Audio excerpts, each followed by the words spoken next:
ஸ்ரீமதே ராமானுசாய நம. ஸ்ரீ வரவரமுனிய நம. ஸ்ரீ ஸ்தலசேன மகாகுருவே நம.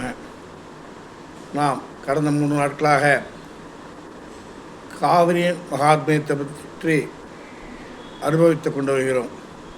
இது ஆக்னேய புராணத்தில் இது விவரமாக 30 அத்தியாயங்களில் விவரிக்கப்பட்டுள்ளது. அதை நாம் முடிந்த வரையில் சுருக்கமாக கூறி அனுபவித்து வருகின்றோம்.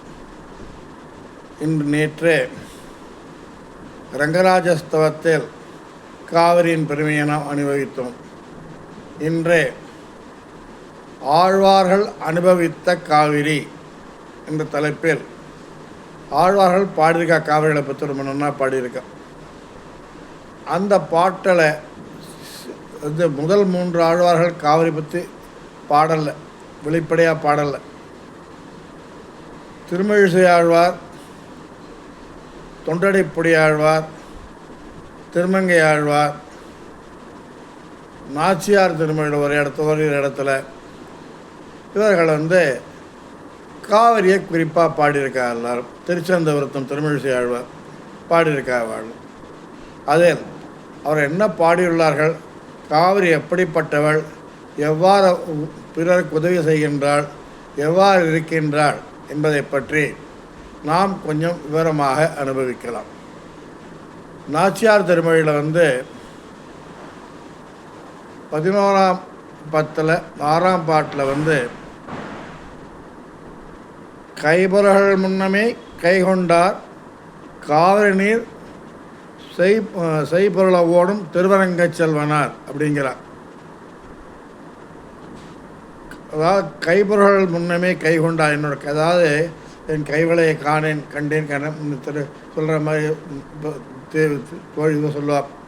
முன்னாடியே திருநெல்வேலியில் பார்க்கச்ச என் கைவளையை கண்டேன் கணவன் விளையும் சொல்லிருந்துக்கச்ச என் தானே அழுந்து போயிடுத்த கீழே விழுந்து கொடுத்தான் அவனை பார்க்க விரகதாபத்தில். அதனால் நாச்சியார் என்ன சொல்கிறா அப்படின்னாக்க, திருவரங்க செல்வனார் அவருக்கு என் முன்னாடியே கைவளையை அழிச்சுட்டு போயிட்டார். என் கைப்பொருள்கள் என்கிட்ட அத்தனை சொத்தையுமா அழிச்சு எடுத்துகிட்டு போயிட்டேன். என்கிட்ட பாக்கி என் உயிர் தானே இருக்குது, இந்த உடல் தானே இருக்குது, இதைத்தான் பாக்கி எல்லாத்தையும் எல்லா ஆவியும் அத்தனை பொருளையும் என் சம்பந்தப்பட்ட அத்தனையும் எடுத்துக்கொண்டு போய்விட்டார் என்று கூறி, யார் அப்படிங்கிச்சா காவிரி நீர் பொருள ஓடும் திருவரங்க செல்வனாரம்.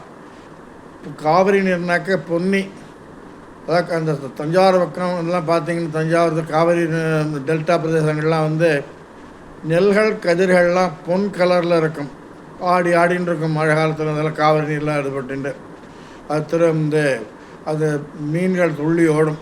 இந்த மீன்கள் வரலாறு சொல்கிறதுக்கு திருமங்கை ஆழ்வார் யாருமே கிடையாது.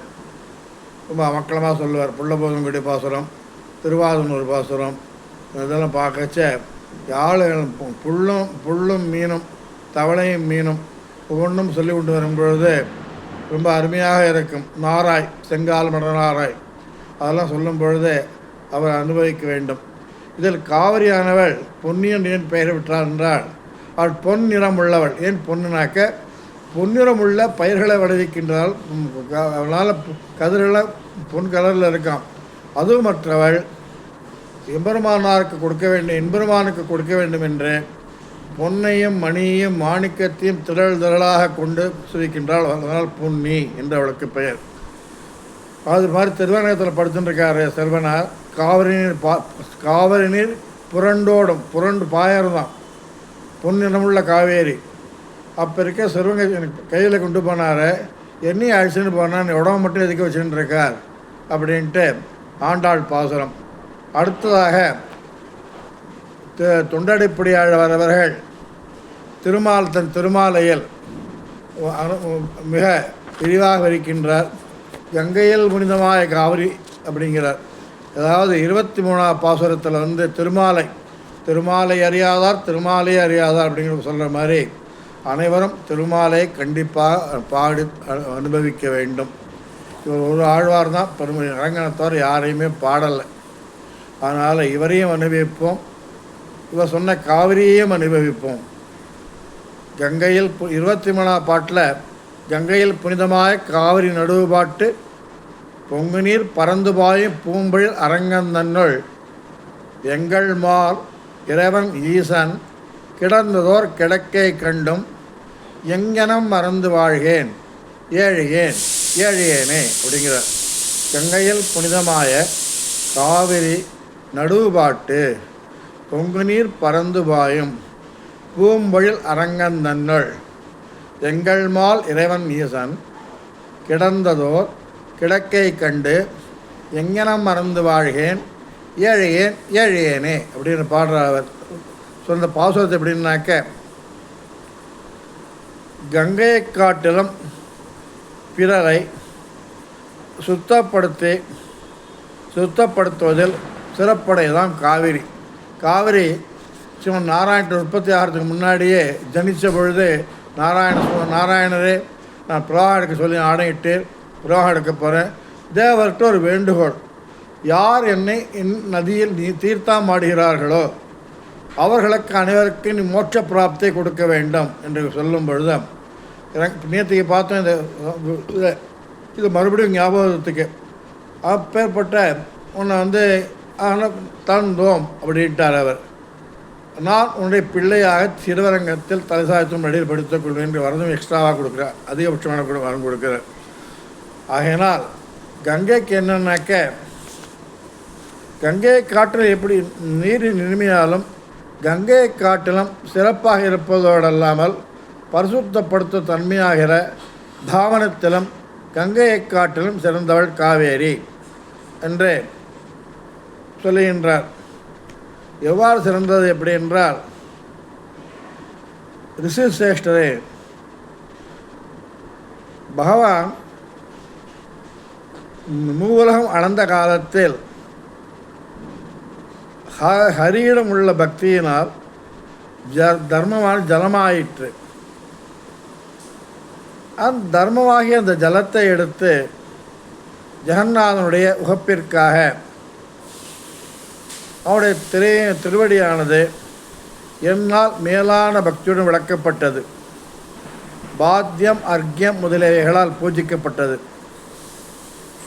விழுந்த ஜலத்தை பார்த்து நான் பரிசுத்தப்படுத்த தகுந்தவனாக இருக்கின்றேன் என்று நிச்சயித்து தன்னை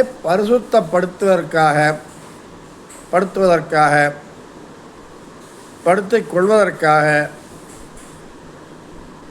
ஜடையின் நடுவில் ருத்ரன் தலையில் தாங்கினான். உள்ளே போன சடையில் உள் போன மயிரானது இந்த ஜலமானது ஜடைக்குள், ருத்ரனோட ஜடைக்குள் பல ஆயிரக்கணக்கான வருஷங்களும் ஜலத்துக்குள்ளேயே இருந்துதான், சடைக்குள்ளேயே தீர்த்தம். பிறகு அதன் பிறகு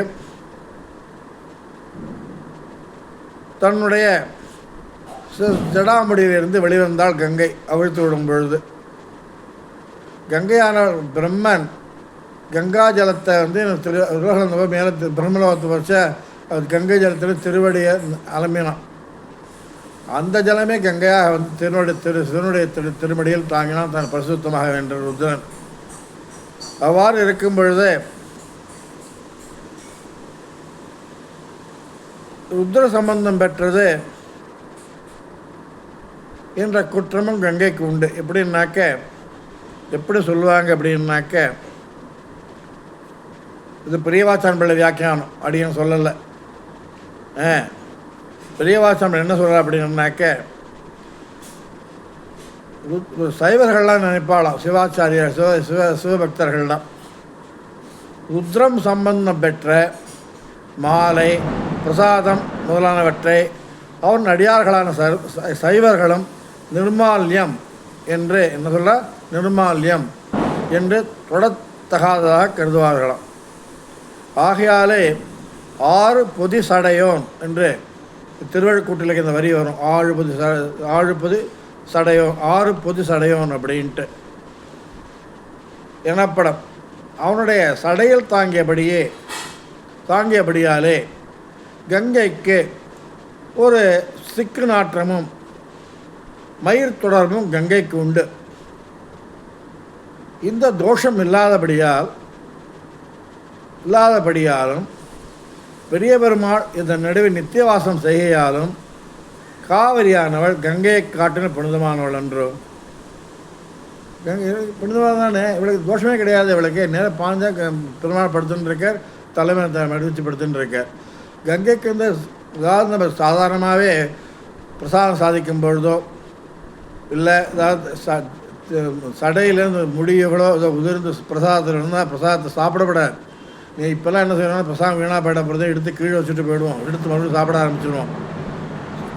பிரசாதத்தில் ஒரு பெண்களோ ஒரு சடை முடியும் நூலானது அதில் விழுந்திருந்தால், சடைமுடி விழுந்திருந்தால் அந்த அன்னத்தை ஒதுக்கி வைக்க வேண்டும். அதன் பிறகு சாப்பிட்ருவான் இல்லையா, அந்த பாவந்தீர அவன் மறுபடியும் ஸ்நானம் செய்துவிட்டு நித்தியகர்மா செய்துவிட்டு மறுபடியும் தான் அவன் சாப்பிட வேண்டும். மறுபடியும் அன்னம் செய்யணும், புது அன்னம் சமர்க்கணும், அதுக்கப்புறம் தான் சாப்பிடலாம். பழைய எண்ணத்தை எல்லாம் அப்படி ஒதுக்கி வச்சிட வேண்டியது தான்.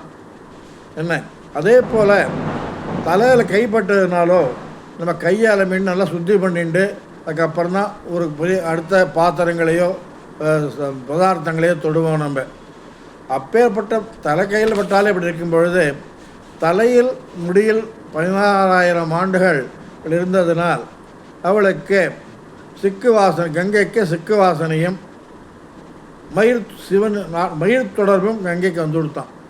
அதனால் அவளுக்கு அது குற்றமே. அந்த குற்றம் கங்கை இவளுக்கு இல்லை, காவிரி கிடையாது. நல்லா பிறகெடுத்த மக்களும் ஓடின்னு இருக்கா. இப்போ புனல் ஏதாவது பொங்கு நுரைகள்லாம் இருக்கு இல்லையா, அதான் புன்னகையா, அந்த புன்னகையோடு ஓடி வந்துட்டுருக்கா காவேரி. ஆனால் ஒரு விஷயம், அப்போ கங்கைக்கு புனிதம் இல்லையா, ஏன் சுவாமிகளாம் கங்கையில் தீர்த்தமாடுறா, இது கங்கையில் போகிறதுக்கு காரணம் கங்கைக்கு தான் தோஷம் இருக்குங்கிறது, கங்கைக்கு போக வேண்டாம், நீ போகவானே போகாமல் இருந்துள்ளாமே அப்படின்ட்டு இது ஒரு உகப்பு சாரார் சொல்லுவாள். அவள் கங்கைக்கு ஏன் போகக்கூடாதுன்னு, கங்கை குற்றம் இருந்தாலும் அவள் காவேரியோடு கம்பேர் பண்ணும்போது அவளை விட ஒரு குற்றம் உள்ளவள்.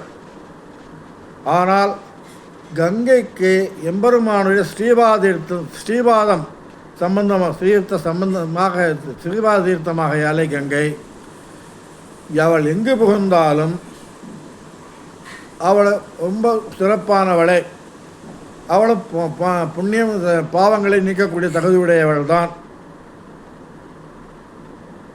குந்தன் அடுசேர்ந்து அருள் பெற்றாளென்றே ஒடுசேர் அனல் கங்கை ஏற்றான் அவசடமேல் பாய்ந்த புனல் கங்கை என்னும் பேர் என்ற முதல் திருவந்தாதில் 97 பாசுர தலைவர் சொல்கிறார். பொய்யாழ்வார் அருள் செய்கிறார். அப்படிப்பட்ட திருவடிகளை உடையவன் தானே அவன். அப்படிப்பட்ட முகத்தான் திருவடியுடைய எம்பெருமான் தானே வந்து படுகாடு கிடந்து காவிரியில் படுத்து கொண்டிருக்கின்றான். இதில் வார்த்தொன்று வரும், நடுவு பாட்டு கங்கையில் புனிதமாய காவிரி, கங்கையில் புனிதமாக காவிரி பார்த்துட்டோம். நடுவு பாட்டுன்னா என்ன, நடுவிடத்திலே எப்படி படுத்துன்னு தெரியுமா, ரங்கநாதன் யசோதை பிராட்டின் மடியிலே எப்படி சாய்ந்தால் படுத்துட்டு இருந்தானோ அவ்வாறே காவிரியின் நடுவிலே கண் வளர்க்கின்றான் அப்படின்ட்டு பெரிய வாசன் வியாக்கணம் அருமையாக சொல்கிறார். அடுத்ததாக பொங்கு நீர் பறந்து வாயு பூம்பொழில் அரங்கந்தன்னுள் அப்படிங்கிற என்ன அர்த்தம், நீர் பெருக்கால் பலம் பெரிய பெருமாளை கிட்டுகின்றோம் என்னும் உகப்பின் விடுதியாலும் துப்தாப்தி ஜனக என்று ரங்கராஸ்தவம் உத்தரத்தில் வந்து 1ஆவதில் வரும். இந்த பட்டாளிச்சதுபடி ரீதியிலே வெகு அலைகளை எரிந்து கொண்டு வருகின்ற காவிரியானது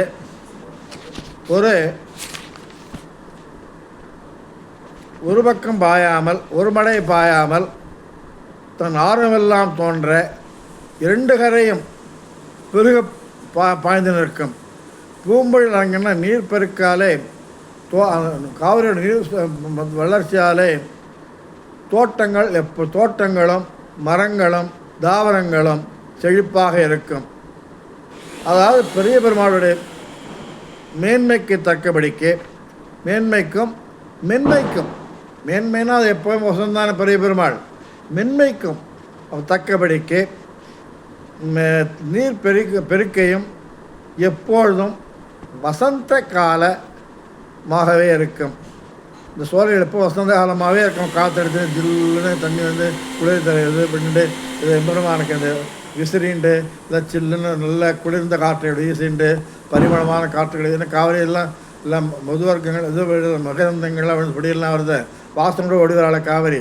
இந்த வாசனைகளும் சோலைகளின் மலர்களின் வாசனைகளும் குளிர்ந்த காற்றும் எம்பெருமானம் அப்படியே தாளாட்டுறதும் அப்படியே உட்காந்துண்டு. அதனால் காவிரியும் விடுதாக இருக்கும். அதில் அப்படிக்கு யாராவது சோலையில் உட்காந்தாலாம் வெயில் அடைஞ்சிட்டு அப்பாடா அப்படின்ட்டு தாக விழாய் தீர்ந்தவன் எப்படி சோலையில் உட்கார்ந்து பருகுவானோ அப்படி அவனுக்கு வந்து களைப்பாற்றுவதையோடு இருக்கும். கங்கையில் பிறந்தவா காவிரி என்று தொடரால் திருவரங்கத்தினுடைய புண்ணியத்தன்மையையும் பொங்கு நீர் பறந்து பாயும் பூம்பொழில் என்ற வாசகத்தினாலே அதோட இனிமையையும் சொல்லுகிறது. எங்கள் மால் அப்படின்னாக்க என்ன அர்த்தம்? எங்கள் மால் இறைவன் ஈசன் அடியார் பக்கல் அன்புதானே வடிவு கொண்டால் போல இருப்பவன். எங்கள் என்று பெரிய பெருமாளிடத்தில் நம்மை ரட்சிக்கும் பொறுப்பு ஒப்பிட்டிருக்கும் மற்ற ஆழ்வார்களையும் பிரபஞ்ச ஜனங்களையும் கூட்டிக் கொள்கிறார். முதலில் திருவரங்கத்தின் புனிதத்தன்மையையும் இனிமையையும் சொல்லி பிறகு எங்கள் மால் என்கையாலே மேலழ பார்க்கும் பொழுது இவ்வூரின் புனிதத்தின் பகவானத்தன்மையும் இனிமையும் கண்டு இங்கு பள்ளி கொண்டிருக்க பள்ளி கொண்டிருக்கிறான் என்று தோற்றி ஆராய்ந்து பார்த்தால் யாருக்கா உட்கார்ந்துன்னு இருக்கான்? அடியார் பக்கத்தில் உள்ள அன்பினாலே அவர்களுக்கு தன் உடம்பை கொடுத்த உடம்பை எடுத்து சொல்லலையே, உடம்பை காட்டி கொடுத்து தன் அழகை காட்டி கொடுத்து அவர்களை கிடாட்சிப்பதற்காக அங்கே இருக்கின்றான் என்று பள்ளி கொண்டிருக்கின்றான் என்று விளங்கும் என்று உணர்த்துகிறார். அன்பு மாத்திரமல்லாவிடைக்கு இயற்கை உருவம் உண்டு என்கிறார். இறைவன் அப்படின்னானு அன்புடையவனாக இருப்பதற்கு காரணம் இவர்களை அடியார்களை உடையவனாக இருக்கே. எனக்கு அன்பு ஏன் பெருக்கிறது வருதுன்னா ஒத்துருமே இல்லைன்னு வச்சுக்கோங்க. அன்புக்கு அங்கே வேலையே கிடையாது. அன்பு கோபம் தாபங்கள்லாம் ஒருத்தரை பார்த்தா அது கூட இருந்தாலும் அன்பும் பெருகும், அவளை பிடிக்கலன்னா அவன் மேலே கோபமும் பெருகும். இந்த இடத்துல பெருமாளை சொல்லி வச்சு அன்பைத்தான் சொல்லணும், கோபத்தை சொல்லக்கூடாது. இவர்கள் உடையவனாக இருக்கேன்னு காட்டு. ஈசன் உடையவனானாலும் இவர்களை நியமிக்க சக்தி இல்லாதிராமல் சக்தியோடு இருந்து கொண்டு இவர் நல்வழிப்படுத்துவதற்கு வல்லவனாக இருப்பவன் என்கின்றார். ஆக எங்கள் மால் இறைவன் ஈசன் என்ற 3 பதங்களாலும் முறையே முதல் பதத்துக்கு அடியார்களுடன் அன்புடையவனாயும் அவர்களுடைய சொரூப ரூபத்துக்கு தக்க சுவாமியாயும் அவரை நல்ல நிலத்தை நல்வழிப்படுத்த வல்லவனாயும் இருப்பவனாகவும் காட்டுகிறார். இவர்கள் என்ன சொல்கிறார்? அடியாருடன் அன்புடையவனாய் முதல் பதத்துக்கு எங்கள் மால் இறைவன் அவருடைய சுரூபத்துக்கு தக்க சுவாமியாய் ஈசன் அவர்களை நல்வழி நடத்த வல்லவனாய் இருப்போம் என்று காட்டுகிறார். இவர்கள் முக்குணமயமான பிராகிருத பொருளில் ஈடுபட்டிருப்பதை தவிர்த்து எப்பொழுதும் மனுவிற்குள்ள பரமதத்தை கொண்டு போக நினைத்து வாத்சல்யத்தால் தூண்டப்பட்டு வந்து தன் உடைமையை தன் இஷ்டப்படி தனதாக்கிக் கொள்வதற்காக கிடைக்கிறான் என்றே பொருளாயிற்று. அர்த்தமாக இருந்ததுக்கு கிடந்ததோர் கிடைக்க என்ன சற்றுமுன் 3 திவ்யாத்ம குணங்களை மறந்து அவனுடைய கோலத்தில் அகப்பட்டிருப்பதை காட்டுகின்றார். நின்று திருக்கோலமாக வீட்டிருந்த திருக்கோலமாக இருந்தால் மறக்கலாம், உட்கார்ந்துருக்கார் நின்றுருக்கார் எவ்வளோ. ஆனால் கிடந்த திருக்கோலத்தை மறக்க முடியுமோ? முடியாது, மறக்க முடியாது அப்படிங்கிறார். அதில் கிடந்தது அப்படின்னு முடிச்சுன்னா கிடந்த இருக்கை சொல்லியிருக்கலாமே, ஏன் அப்படி சொல்லலை?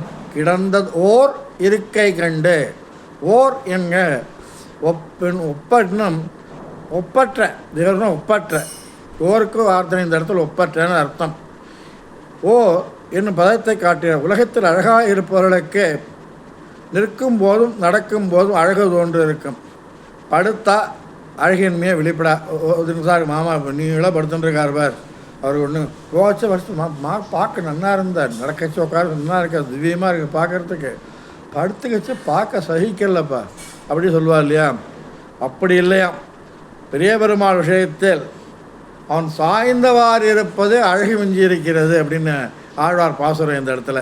படுத்துட்டு இருந்தாள்னாக்க இருக்க அழகு தான் ரொம்ப அழகான அழகு அப்படிங்கிறார். இது பிராட்டியம் விஷயத்தில் பிராட்டி பெருமாள் விஷயத்திலும் பிராட்டி இதை அனுபவித்து வெளியிட்டாள் என்றும். ஓர் கிடக்கைன்னா என்ன, ஒரு கணித்தை படுத்திருக்கிறானா? ரங்கநாதனை பார்த்தாக்க ஒரு தினசா படுத்துட்டுருப்பார், ஒரு கழிச்சு படுத்துட்டுருக்காரா இல்லை நேராக படுத்துட்டுருக்காரா கண்டு யாராவது சொல்லுங்க போய் பார்த்தோம்னா சேவிச்சுட்டு வந்து ஒரு தினசா அப்படி சாஞ்சி இப்படி படுத்துட்டுருப்பார் என்று நிர்ணயிக்க முடியாதபடிக்கு இருப்பதை ஓர் ஒப்பற்ற சேவை அப்படிங்கிறார். அவர் நின்றான் ஆகியல் நிற்கிறான்னு சொல்லுவாங்க, நின்றுட்டான்னு சொல்லுவாங்க. நில சேவைனாக்க என்ன சொல்லுவா ஆழ்வார்? நிறையார நின்றான். பெரிய திருமொழியில் 6ஆம் 10 5ஆம் திருமொழியில் 9ஆம் பாட்டு என்றும் இருந்தானில் பிரான் இறந்தமை காட்டினீர் என்று திருவாய்மொழி 6ஆம் 10 5ஆம் திருமொழி 5ஆம் பாட்டிலையும் கிடந்தானாகில் கிடந்ததோர் கிடக்கை கண்டு என்று ஆழ்வார்கள் ஆழங்கால் பட்டு ஆழ்வார்களை இயல்பை காட்டுகின்றது. விஷயத்தை எப்படி அனுபவிக்கலாம், அனுபவம் மறக்கலாம், கண்டு அனுபவத்துடன் எப்படி மறக்க முடியும் அப்படின்னு சொல்லும் பொழுது கடைசியில் சொல்லின்னு இருக்கார், ஏழையேன் ஏழையேனே என்று. நான் இவ்விஷயத்தை அனுபவிக்கும் முன் பேராசை, நான் இவ்விஷயத்தை அனுபவித்து பேராசையோடு கிட்டினாலும் அளவிட்டு அனுபவிக்க முடியாதபடிக்கு விஷயமானதுனாலே எம்பெருமான் கிடக்கை அழகு முழுவதுமாக அனுபவிக்க முடியாமல் இருக்கின்றேன். சரி, பார்க்கத்தான் முடியலை, தோள் கண்டார் தோளை கண்டார்னு முதலாவது ராமன் வரதை பார்த்து எழில் கண்டார் தாள் கண்டார் தாளை கண்டார் தோள் கண்டார் தோளை கண்டார் திருமுகம் கண்டார் கண்ணை கண்டார்னு கமநாட்டாழ்வான் பாடுவான் முதலாவது ராமன் இருந்த அழக. அதே போல் தோளை பார்த்தா தோளை பார்த்து காலை பார்த்தா காலை பார்த்துன்னு முழுவதும் அனுபவிக்க முடியாமல் ஏழையாக இருக்கின்றார். ஆனால் சரி ஆற்றுக்கு போயிடலாம் அப்படின்னாக்கா ஐயோ கோயிலை விட்டு வந்துட்டேன்னு இந்த பிரிவை தரிக்க மாட்டாதனால் ஏழையாக இருக்கின்றேன். இப்படி எந்த நிலையிலும் சிறப்பில்லாத ஏழையாகிவிட்டேனே என்றே ஏழ்மை ஒரு ஏழ்மை என்றே தளர்ச்சியை சொல்கிறதாகும். அனாதிகாலமாகவே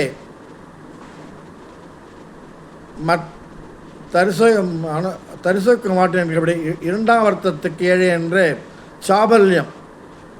அத்தால் பகவத் விஷயத்தில் சைதில்யத்தை சொல்லுகிறதை ஏழை என்று லிப்ஜைக்கு தாத்பரியம் போன்ற இதர விஷயங்கள் உண்டான இதை சொல்லுகின்றது. இவ்வாறு இருக்கும் பொழுது ஆழ்வாரானது அனுபவித்தாலும் முழுக்க அனுபவம் இல்லை, அனாதிகாலம் பிரிகிறேனா இந்த பிறவியாலும் ஏழையாயிடுறேன் அப்படின்ட்டு ஆழ்வார் இந்த பாட்டில் பாட கங்கை. நம்ம இதில் என்ன சொல்கிறோம் அப்படின்னாக்க நமக்கு சொல்ல வேண்டிய விஷயமானது, முன்காலத்தில் அனாதிகாலமாக மற்ற விஷயங்களில் அகப்பட்டு தளர்ந்திருந்தேன். இப்பொழுது அளவிட்டு அனுபவிக்க முடியாத பகவத் விஷயத்தில் அகப்பட்டு வெளி விஷயங்களை சொல்ல முடியாதபடி தளர்ந்திருக்கின்றேன். அனாதிகாலமாக கர்மத்தால் வந்த தளர்ச்சியால் ஏழையாக இருந்தேன். இப்பொழுது பகவத் விஷயம் கிட்டெடுத்தோம். பகவத் விஷயம் கிட்டியதால் கிட்டியது சிறப்பால் அதோட தளர்ச்சி ஒன்று வந்துடுத்தாக கிடச்சிடுது தப்பாடு ஒரு விஷயம் ஆகாரத்து மேலே பறந்துன்னு இருப்போம், கிடைக்கலையேன்ட்டு கிடச்ச அப்புறம் கிடச்சிடுத்தோன்னு சந்தோஷம் இருந்தாலும் அப்படி கொஞ்சம் ரிலாக்ஸ் கொஞ்சம் இருப்போம் இல்லையா. பகவத் விஷயம் கிடைத்ததுனாலும் தளர்ச்சியாக இருந்தேங்கிற இன்னும் அருமையான பாட்டு. கங்கையில் புனிதமாக காவிரி நடுவு பாட்டு பொங்குநீர் பறந்து பாய் பூம்பொழில் அரங்கம் தன்னுள் எங்கள் மால் இறைவன் ஈசன் கிடந்ததோ கிடக்கை எங்கன மறந்து வாழ்கேன் ஏழேன் ஏழியேன். என்ன அருமையாக பாடியிருக்கார் தொண்டடைப்படி ஆழ்வார். அவர் ஒவ்வொரு வார்த்தையும் ஒரு எழுத்துமே அஷ்ட லட்சம் வராதோ. அடுத்ததாக நாம் இவரை அனுபவிக்கலாம். இன்னும் ஒரு பாசுரங்களை அனுபவித்து திருமழிசை ஆழ்வாரானவர் உரையிலிடாதவர் என்று பெயர். இவருக்கு எப்பொழுதுமே காவிரி நதியின் மேலேயும் குழந்தை பிரான் மேலேயும் படுத்துருக்க சயனதர் கோலதர் எம்பெருமான் மேலேயும் தான் ஒரே கண்ணு அவருக்கு. அவர் அங்கே கிளம்புறதுக்கு முன்னாடி மணி கணிக்கண்ணான் இவ்வாக வேண்டான் பையனா சென்னாப்பல் வேண்டும் எம்பெருமானி உன் பையனாப்பாய சுருட்டிக்கோள் அப்படின்னார். ஏதோ கிளம்பி போயிட்டார். கணிக்கண்ணன் போக்கெழுந்தான் காபுரங்க கட்சி நீக்கி மணிவண்ணா நீ கிடக்க உன் பையனாப்பாய சுருட்டி எழுந்து கொள்ளும் சொல்லிட்டு மறுபடியும் எழுந்துன்னு வந்துட்டார். அவ்வாறு படுத்துருக்கிறவாள் எழுப்புக்கு பார்க்குறது சந்தோஷம் இந்த ஆழ்வாருக்கு கொஞ்சம் என்றைக்குமே அப்படின்ட்டு அதுவும் அப்படிக்கு திடகாத்திரமாக இப்படித்தான் நாராயணன் பரதெய்வம் அவனை விட்டு யாருமே திடச்சித்தமாக இருந்துட்டு தன் நான்முகம் திருவந்தாதிலையும் அழுத்தம் திருத்தமாக பேசினவர் திருமழிசை ஆழ்வார். அதனால் உரையில் இடாதவர்னு இவர் கத்திய உரிவினால கட்டிய வெளியில் வைக்க மாட்டான். ராஜாவானவன் இதில் போரிடும் பொழுது சன்னியம் இதற்கு போரிட்டு கொண்டிருக்கும் பொழுது அவரை கொல்லு முடிக்கும் பொருட்டு முடிக்கும் வரையில் கத்தியை உரையில் விட மாட்டான். அதுபோல் தன் பரத்துவத்தை நிர்ணயம் பண்ணிட்டு இருக்கிற மட்டும் கத்தில் உரையில் போடாதவர் உரையில் இடாதவர் அப்படின்னு இவருக்கு ஒரு பெயர் உண்டு. இவர் பாசுரத்தை அனுபவிக்கலாம். திருச்செந்தவரைத்தான் 49 பாசுரத்தில் கொண்ட கோதை மீது தேனுலாவு கூனிகூன் உண்டகொண்டு அரங்க ஓட்டி உள்மகிழ்ந்த நாதனூர் நண்டையுண்டு நாரை பேர வாழைபாய நீளமே அண்டை கொண்டு கெண்டைமேவும் அந்த நீர் அரங்கமே அப்படிங்கிறார். அதில் என்ன அதுக்கு அர்த்தம் அப்படின்னாக்க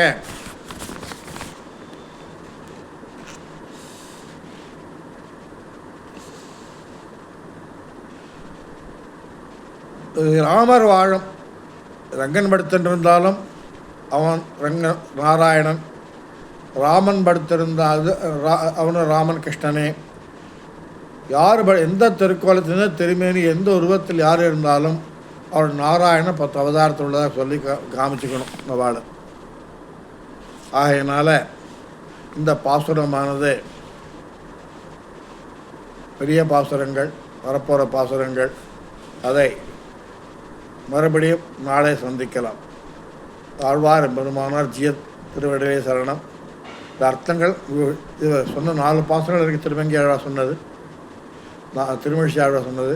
இந்த 4 பாசுரங்களில் அமக்களமான பாசுரம் கொண்ட கோணிகன் இது. அடுத்தது இந்த பாசுரங்கள் வெண்திரை கருங்கடல் அதெல்லாம் சலங்களை துறந்து நடந்த காலம் இருந்தோ பெரிய வியாக்கியான் நடந்த காலம் இருந்தோ அது இன்னைக்கு சொல்கிறதுக்கு முடியாத காரியங்கள். நான் சொல்லிவிடுவேன், ஆனால் கேட்கணும். ரொம்ப நேரமானது 45 நிமிஷம் 50 நிமிஷம் அப்படின்னு போகிறதுனால கேட்பவர்களுக்கு கூட ஒரு அயற்சி ஏற்படலாம்.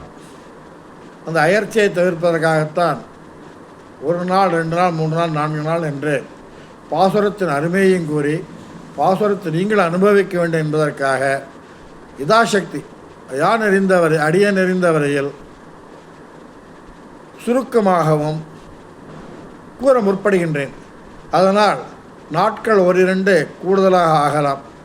அனைவரும் பொறுத்திருந்து இந்த காவிரி மகாத்மியத்தையும் அரங்கனின் பெருமையையும் காவிரியின் பெருமையையும் ஆழ்வார்கள் பாடிய பெருமையையும் அனுபவிக்க வேண்டும் என்று பிரார்த்தித்துக் கொள்கிறேன்.